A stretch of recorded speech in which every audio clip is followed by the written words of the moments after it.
सम्पूर्णमा नमस्कार। सर्वप्रथम सम्पूर्णलाई यस उग्रतारा एजुकेसन युट्युब च्यानलमा स्वागत गर्न चाहन्छु। आजबाट म चाहिँ राष्ट्रिय वाणिज्य बैंकको दोस्रो पेपर अन्तर्गत रहेका विभिन्न शीर्षकहरूमा चर्चा गर्नेछु। आज चाहिँ निक्षेपको प्रकृति र निक्षेपका प्रकार भन्ने विषय लिएर आएको छु। यस भिडियोमा यस शीर्षक अन्तर्गत रही निक्षेप भनेको के हो हैन, अर्थात् निक्षेपको अर्थ, मिनिङ्स अफ डिपोजिट, डिपोजिट भनेको के हो, अनि डिपोजिटका विशेषताहरू, डिपोजिटका क्यारेक्टरिस्टिक, अनि डिपोजिटका प्रकारहरू, अनि डिपोजिट म्यानेजमेन्टमा देखिएका केही समस्याहरू। आखिर डिपोजिट म्यानेजमेन्ट के कारणले, कुन विषयवस्तुले चाहिँ अलि फेल खाइरहेको छ, अर्थात् कुन विषयवस्तुको कारणले गर्दाखेरि प्रपर हिसाबले चाहिँ डिपोजिट म्यानेजमेन्ट भइराखेको छैन भन्ने केही पोइन्ट्स बुदागत रूपमा चर्चा गर्नेछु भने निक्षेप व्यवस्थापन र सो समस्या अर्थात् निक्षेप व्यवस्थापनका समस्या समाधानका उपायहरू लाई चाहिँ बुदागत रूपमा चर्चा गर्नेछु। अब सुरु गरौँ आजको भिडियो। निक्षेप भनेको के हो, अर्थात् व्हाट इज डिपोजिट। डिपोजिट भन्नाले बैंक तथा वित्तीय संस्थामा सर्वसाधारण मार्फत ब्याज पाउने अभिप्रायले वा कुनै सुरक्षाको अभिप्रायले सर्टेन रकम राखेको अर्थात् जम्मा गरेको रकमलाई निक्षेप भन्ने गरिन्छ। सर्वसाधारणले वा कुनै संस्था, व्यक्ति, निकायले चाहिँ ब्याज पाउने वा ब्याज नपाउने अर्थात् सुरक्षाको अभिप्रायले चाहिँ बैंक तथा वित्तीय संस्थामा राखेको रकमलाई चाहिँ सामान्यतया निक्षेप भनिन्छ। निक्षेपलाई हामीले डिफाइन गर्दाखेरि चाहिँ निक्षेप सर्वसाधारणका लागि अर्थात् निक्षेपकर्ताका लागि एउटा सम्पत्ति हो भनेपछि बैंक तथा वित्तीय संस्थाको लागि दायित्वको रूपमा रहन्छ। किनभने बैंक जस्तै बैंकमा कुनै सर्वसाधारणले पैसा डिपोजिट गर्यो भनेपछि त्यो चाहिँ बैंक वा वित्तीय संस्थाको लागि दायित्वको रूपमा किन रहन्छ भनेपछि मागेको बखत तिनीहरूले चाहिँ निक्षेपकर्तालाई फिर्ता गर्नुपर्ने हुँदा बैंक तथा वित्तीय संस्थाको हकमा निक्षेप चाहिँ दायित्वको रूपमा रहन्छ। भनेपछि निक्षेपकर्ताको हकमा चाहिँ राखेको सम्पत्ति, राखेको रकमलाई चाहिँ निक्षेपकर्ताको सम्पत्तिको रूपमा रहने गर्दछ। किनकि त्यो त आफ्नै सम्पत्ति रह्यो नि त, आफ्नै सम्पत्ति भएको हुनाले त्यसलाई सम्पत्तिको रूपमा रहने गर्दछ। अनि बैंकमा चाहिँ बैंक तथा वित्तीय संस्थाको एउटा मुख्य लगानीको आधार पनि हो। निक्षेपको आधारमा बैंक तथा वित्तीय संस्थाले आफ्नो लगानीको योजना बनाउने गर्दछ। भनेपछि यो एउटा निक्षेप चाहिँ बैंक तथा वित्तीय संस्थाको लागि एउटा कोर फंक्सन अर्थात् प्राइमरी फंक्सनको रूपमा रहने गर्दछ। अब हामीले निक्षेप भन्दाले चाहिँ निक्षेपको कुनै एंगलबाट पनि डिफाइन गर्दाखेरि हामीले चाहिँ नीतिगत रूपमा अनि त्यसको विशेषताको आधारमा हैन एउटा अनि जनरल कन्सेप्ट गरेर हामीले विभिन्न डाइमेन्सनबाट डिफाइन गर्न सक्यो भनेपछि चाहिँ त्यो विषयवस्तु अब्बल हुने गर्दछ। त्यसकारणले यसलाई नीतिगत रूपमा हाम्रो बैंक तथा वित्तीय संस्था सम्बन्धी ऐनले चाहिँ डिफाइन गरेको छ हैन। अनि हाम्रो इकोनोमिक्स हिसाबले चाहिँ हामीले यो चाहिँ निक्षेप सर्वसाधारणका लागि सम्पत्ति र बैंक तथा वित्तीय संस्थाको लागि दायित्व भनिसक्यौं। यो इकोनोमिक्सको कन्सेप्टको आधारमा हो। र अब कोर फंक्सन जस्तै हामीले निक्षेपलाई कोर फंक्सनको आधारमा पनि लिने गर्दछौं। निक्षेप चाहिँ निक्षेप सङ्कलन गर्नु भनेको बैंक तथा वित्तीय संस्थाको कोर फंक्सन हो। त्यसकारणले यसलाई लगानीको आधार पनि भन्न सकिन्छ हो। हामीले 3-4 वटा डाइमेन्सनबाट कुनै पनि विषयवस्तुलाई परिभाषित गर्न सक्यो भने त्यसले चाहिँ बृहत क्षेत्र ओगट्ने र अलि कम्पिटिटर भन्दा बढी रिटर्न अर्थात् मार्क्स पाउन सकिने वातावरण बन्दछ। त्यसकारणले चाहिँ यति भन्दा तपाईले निक्षेप के हो भन्ने विषयवस्तु बुझ्नुभयो भन्ने मैले सोचे र म जान्छु अब अर्को टपिकमा, निक्षेपका विशेषताहरू। हामीले निक्षेपका विशेषताहरूलाई बुदागत रूपमा राख्दाखेरि चाहिँ निक्षेप अदर पिपुल मुनि हो। निक्षेप चाहिँ अन्य सर्वसाधारणबाट बैंक तथा वित्तीय संस्थामा राखिएको एउटा अमाउन्ट हो र त्यो बैंकको आफ्नो मुनी होइन। त्यसकारणले निक्षेपलाई हामी अदर पिपुल मुनी भन्ने गर्दछौँ। अनि बैंकको लागि दायित्व र निक्षेपकर्ताको लागि सम्पत्ति हो, यो अघि नै भनिसक्यौँ हामीले। अनि सामान्यतया निक्षेपकर्ताले निक्षेपमा चाहिँ निश्चित ब्याज पाउँदछन्, यो पनि एउटा विशेषताको रूपमा भयो। अनि चल्ती खातामा पाइँदैन, त्यही भएर सामान्यतया निक्षेपकर्ताले निक्षेपमा निश्चित ब्याज पाउने गर्दछन्। अनि बैंकका लागि लगानीको आधार हो, पक्कै पनि यो बैंक तथा वित्तीय संस्थाको लागि लगानीको आधार हो। यसैको आधारमा बैंक तथा वित्तीय संस्थाले लगानी योजना बनाउने गर्दछ। अनि सामान्यतया चाहेको बेलामा निक्षेपकर्ताले झिक्न र जम्मा गर्न पाउँछन्। सामान्यतया किन भनिएको भनेपछि मुद्दती खातामा हामीले निश्चित समय अवधि पश्चात मात्रै झिक्न पाउने हुँदा र अन्य खातामा, अन्य निक्षेप खातामा चाहिँ चाहेको बेला झिक्न पाउने हुँदा हामीले सामान्यतया भन्ने शब्द प्रयोग गरेका हौँ। त्यस कारणले चाहिँ मुद्दती खातामा चाहिँ पाइँदैन, जतिखेर जम्मा गर्न र जतिखेर निकाल्न। तर निक्षेप मुद्दती खाता भन्दा अन्य निक्षेप खातामा चाहिँ जतिखेर पनि झिक्न पाउने र जम्मा गर्न पाउने विशेषता हुन्छ हाम्रो निक्षेपमा। अनि निक्षेप नेपालको कन्टेक्स्टमा चाहिँ बचत, चल्ती र मुद्दती र कल खाता गरी 4 प्रकारका हुने गर्दछन्। कल खाता चाहिँ त्यति धेरै प्रचलनमा आएको छैन, तैपनि बचत, चल्ती र मुद्दती खाता चाहिँ बढी रूपमा प्रचलनमा आएको देखिन्छ। यी त भए निक्षेपका विशेषताहरू। निक्षेपका विशेषताहरू अन्तर्गत हाम्रो अदर पिपुल मुनि भइहाल्यो। अनि बैंकको दायित्व र निक्षेपकर्ताको सम्पत्ति, सामान्यतया ब्याज पाइन्छ। अनि बैंकका लागि लगानीको आधार हो। अनि सामान्यतया झिक्न र जम्मा गर्न पाउँछन्। र निक्षेप अन्तर्गत बचत, चल्ती, मुद्दती र कल खाता गरी 4वटा प्रकारका हुने गर्दछन्। यी त रहे निक्षेपका विशेषताहरू।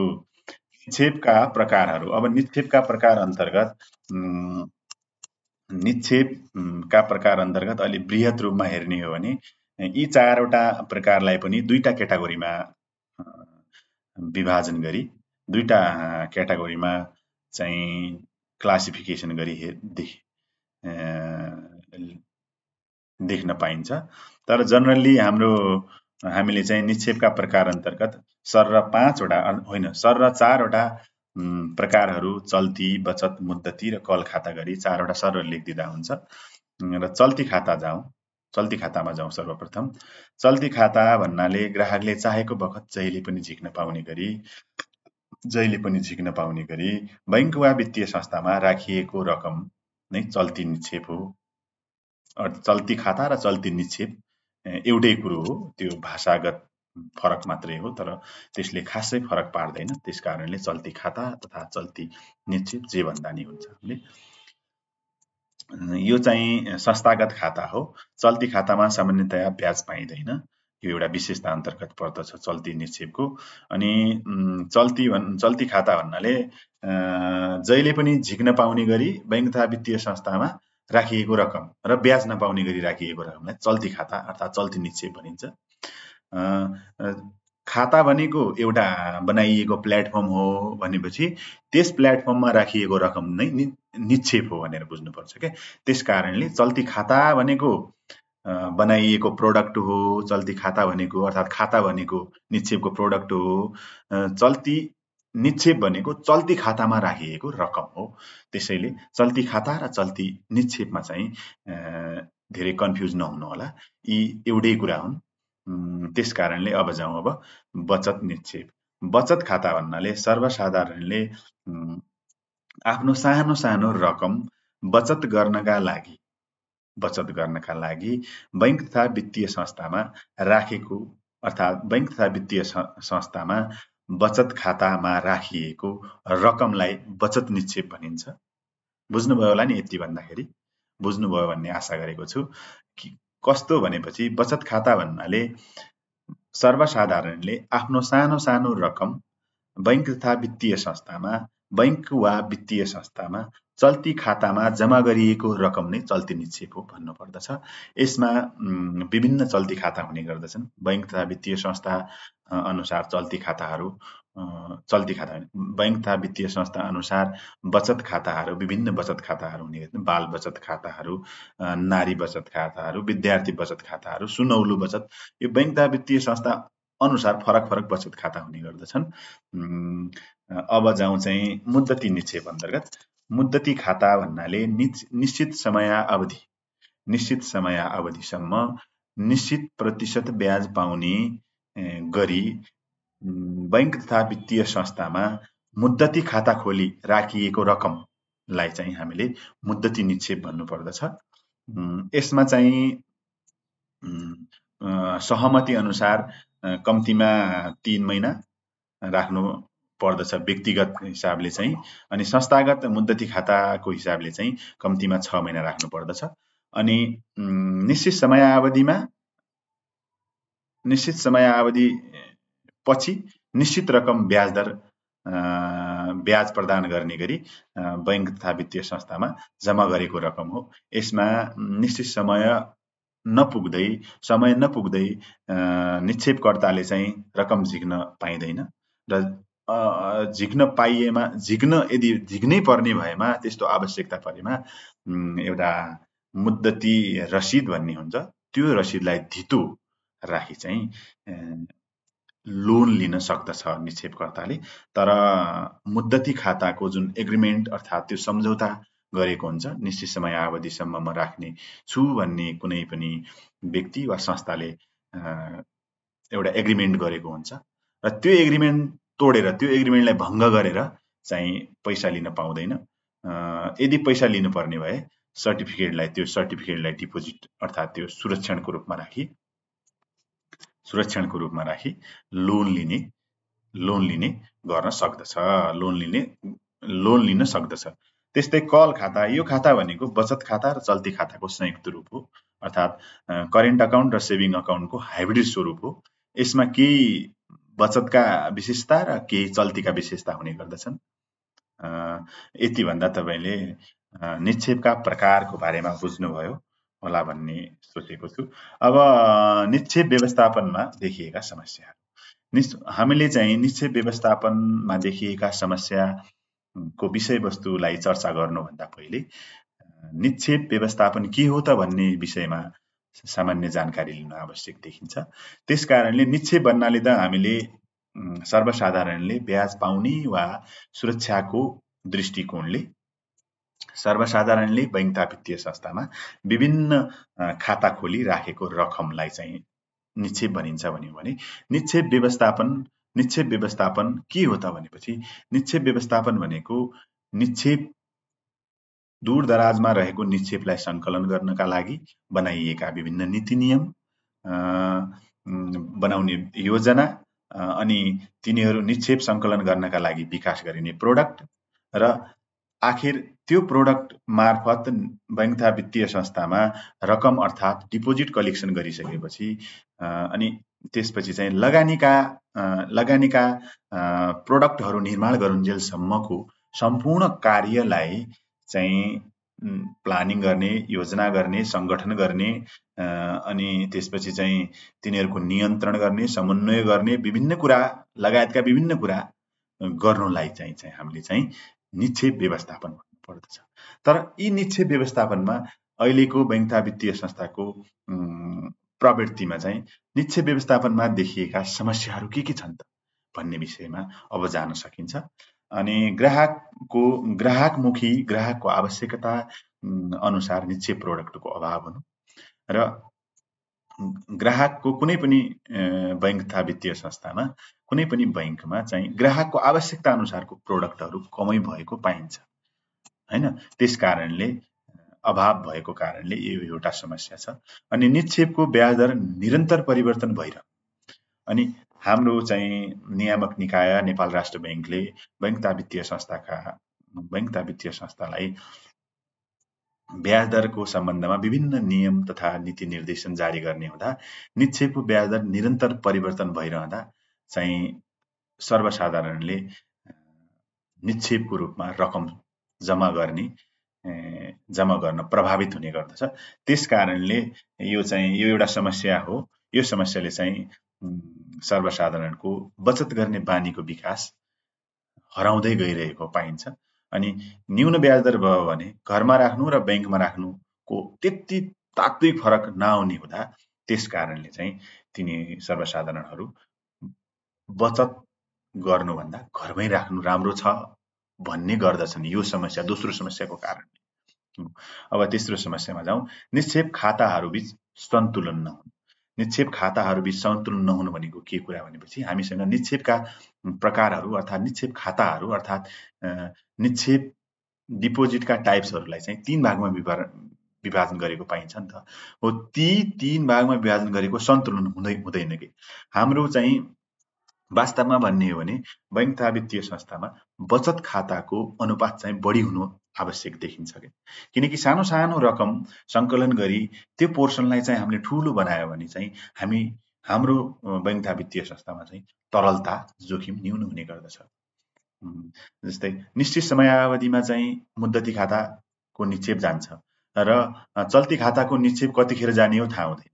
तर त्यो भनेको अलि पर्मानेन्ट केही हदसम्म पर्मानेन्ट रूपमा बैंकमा रहने हुँदा अर्थात् झिके पनि चाहिँ सानो सानो रकम सर्वसाधारणले झिक्ने गर्दछन् र त्यसको इम्प्याक्ट चाहिँ खासै बैंक तथा वित्तीय संस्थाको तरलतामा नपर्ने हुँदा यो समस्यालाई चाहिँ हामीले समाधान गर्नुपर्दछ र यो समस्या खाताहरूबीच सन्तुलन हुँदैन। कसैको ठुलो छ कसैको सानो छ। त्यसकारणले सन्तुलन गराउनु आवश्यक देखिन्छ। अब त्यो चाहिँ समस्या समाधानमा जाउँला। अनि निक्षेप सङ्कलनका क्रममा असुस्थ प्रतिस्पर्धा हुनु। अनि निक्षेप सङ्कलन गर्ने क्रममा अस्वाभाविक रूपमा ब्याज दर बढाउने र असुस्थ प्रतिस्पर्धा हुने गलत अफवाह फैलाउने जस्ता असुस्थ प्रतिस्पर्धाको समस्या रहेको पाइन्छ। निक्षेपको कमजोर प्रयोग हुनु र निक्षेप सङ्कलन त गर्यो तर प्रभावकारी रूपमा र अर्थतन्त्रले चाहेको निक्षेप प्रोडक्ट सँगसँगै कर्जाका प्रोडक्टहरू अर्थात् लगानीका प्रोडक्टहरू विकास गर्न सकिएको देखिँदैन। अनि तरलताको समस्या निरन्तर आइरहनु र तरलतामा परनिर्भरता र निक्षेप गर्ने बानीको विकास र अफवाह र बैंक तथा वित्तीय संस्थाको एकदम कमजोर विश्वास र न्यून विश्वसनीयता कारणले चाहिँ तरलता अर्थात् निक्षेपको समस्या तरलताको कहिले अधिक समस्या कहिले अधिक तरलता भइदिने र कहिले न्यून तरलता भइदिने हुँदा निक्षेप व्यवस्थापनमा चाहिँ धेरै ठुलो समस्या रहेको पाइन्छ। र हामीले चाहिँ समस्या देखेर मात्रै हुँदैन, हामीले समस्याहरूलाई समाधान गर्ने प्रयास पनि गर्नुपर्दछ कि त्यस कारणले चाहिँ निक्षेप व्यवस्थापनका समस्या समाधानका केही उपायहरू यस अन्तर्गत समावेश गरेको छु। र ग्राहकमुखी प्रोडक्टहरूको निर्माण गर्ने हो। ग्राहकमुखी प्रोडक्टहरूको निर्माण गर्ने, ग्राहकको आवश्यकता के हो र सोही अनुसारको प्रोडक्टहरूको निर्माण गर्ने। अनि निक्षेप ब्याज दर स्थिरता कायम गर्ने। नियामक निकायले निक्षेपको ब्याज दर चाहिँ स्थिरता कायम गर्ने र त्यस अवस्थामा चाहिँ निक्षेप चाहिँ एकदमै बैंक तथा वित्तीय संस्थामा आउने गर्दछ, ब्याङ्किङ च्यानलमा आउने गर्दछ। र निक्षेप खातामा आदर्शतम अनुपातमा कायम गर्ने। निक्षेप खातामा आदर्शतम अनुपात कायम गर्ने। जुन निक्षेप खातामा अघि धेरै चाहिँ असन्तुलन छ भन्दै थिए नि, हो त्यसलाई चाहिँ सन्तुलित अर्थात् आदर्शतम बिन्दु के हो र की पर्फर्मेन्स इन्डिकेटर कायम गरी आदर्शतम इन्डिकेटर के हो र सोही अनुसारको अनुपात कायम गर्दै जाने। त्यो हुँदा चाहिँ निक्षेप अर्थात् तरलता व्यवस्थापनमा साह्रै राम्रो असर पर्ने गर्दछ। अनि निक्षेप सङ्कलनका क्रममा असुस्थ प्रतिस्पर्धा हुनु यो चाहिँ समस्याको रूपमा लेखिएको रहेछ। तर यो असुस्थ प्रतिस्पर्धालाई न्यून गर्नु भनौँ, नियन्त्रण गर्ने, यसलाई चाहिँ नियन्त्रण गर्ने भन्ने कुरा लेख्नु पर्यो। यसलाई चाहिँ प्रतिस्पर्धालाई नियमन गर्ने भनेर लेख्दा हुन्छ होला। नियमन गर्ने नियामक निकायले यसलाई नियमन गर्न सक्यो भने सो अन्तर्गतको समस्यालाई पनि समाधान गर्न सकिन्छ। निक्षेपको प्रकृति अनुसार लगानी परिवर्तन गर्ने हो। निक्षेपको प्रकृति कस्तो छ त? चल्ती खाताको छ कि अर्थात् मुद्दती खाताको छ कि अर्थात् बचत खाताको छ कि सोही अनुसारको अवधिमा चाहिँ जस्तो तिनीहरूको प्रकृति छ सोही अनुसारका प्रोडक्टहरूको निर्माण गरी के गर्ने त लगानी गर्दा चाहिँ हाम्रो निक्षेप व्यवस्थापनका समस्या समाधान हुने र बैंकको स्थायित्व कायम हुने र समय समयमा देखा परिरहेको तरलता जोखिमलाई चाहिँ नियन्त्रण गर्न सकिने र सर्वसाधारणको बैंक तथा वित्तीय संस्थाप्रतिको विश्वसनीयता, बचत गर्ने बानीको विकास सँगसँगै देश र राष्ट्र र मुलुकको सामाजिक तथा आर्थिक विकासमा सहयोग पनि देखिन्छ। यी समस्याहरू समाधान गर्न सकेमा हस्त आजलाई यस विषयवस्तु अन्तर्गत यति नै गरौँ। बाँकी अर्को भिडियोमा अर्को विषयवस्तु ल्याएर चाहिँ केही कुरा छलफल गर्नेछु। हस्त नमस्ते। अनि च्यानललाई सब्स्क्राइब, कमेन्ट, लाइक गर्न नबिर्सनुहोला। Okay, by by.